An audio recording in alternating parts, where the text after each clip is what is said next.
दोस्तों कैसे हैं? पहले ये वीडियो देखिए, कितना क्यूट बात बोले हैं। अब वक्त आ गया है कि हर यात्री अपनी आंखें खोले और लूट की इस परंपरा को खत्म करे, क्योंकि जब तक हम चुप रहेंगे तब तक ये सिस्टम हमें ठगता रहेगा। बात हो रही है ट्रेन में मिलने वाले खाने की, जिसे आप भूख लगने पर मजबूरी में खरीदते हैं, लेकिन आपको नहीं पता कि हर निवाला आपके जेब से कुछ ज्यादा ही निकाल रहा है। मान लीजिए आप ट्रेन में सफर कर रहे हैं, सफर लंबा है, थकान है, भूख लगी है। ऐसे में ट्रेन में घूमता वेंडर आता है और पूछता है, खाना चाहिए? आप हाँ करते हैं और वो थाली दे देता है। आप भी बिना कुछ सोचे 120 या 130 रुपए निकालकर उसे दे देते हैं। लेकिन रुकिए, क्या आपको पता है रेलवे ने उस थाली का रेट तय कर रखा है सिर्फ 80 रुपए?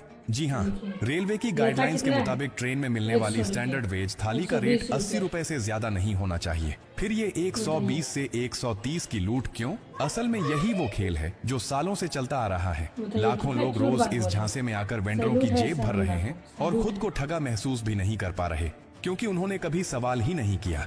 अब सवाल उठता है, क्या इस लूट को रोका जा सकता है? जवाब है हाँ, बिल्कुल।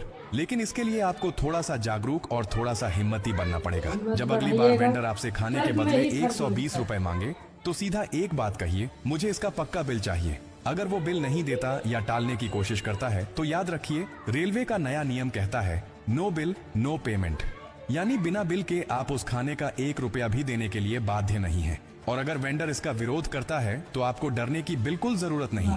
आपको बस 3 काम करने हैं।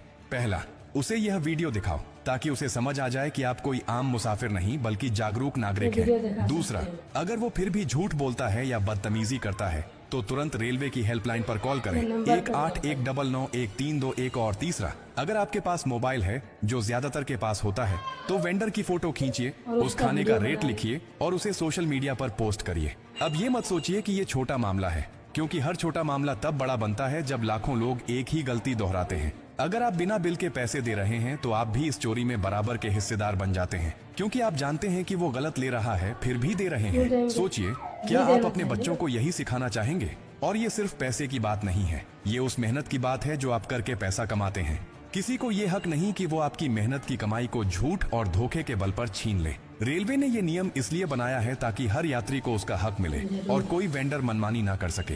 अब समय आ गया है कि हर यात्री जागे, अपने हक के लिए खड़ा हो। ये मत सोचिए कि आपके अकेले कुछ करने से कुछ बदलेगा। परिवर्तन अकेले से ही शुरू होता है। जब आप आवाज उठाएंगे तो बाकी भी प्रेरित होंगे और धीरे धीरे यही एक लहर बनेगी जो पूरे सिस्टम को साफ करेगी। अगर आपको लगता है कि ये जानकारी जरूरी है तो इसे बस अपने तक मत रखिए, हर उस व्यक्ति तक भेजिए जो ट्रेन से सफर करता है। अपने दोस्तों, रिश्तेदारों, माता पिता, ऑफिस के सहकर्मियों, हर किसी को बताइए कि अब वक्त आ गया है लूट को बंद करने का, क्योंकि अगर आज आपने आवाज नहीं उठाई तो कल कोई और भी इसी तरह ठगा जाएगा, शायद आपका ही कोई अपना। सैल्यूट।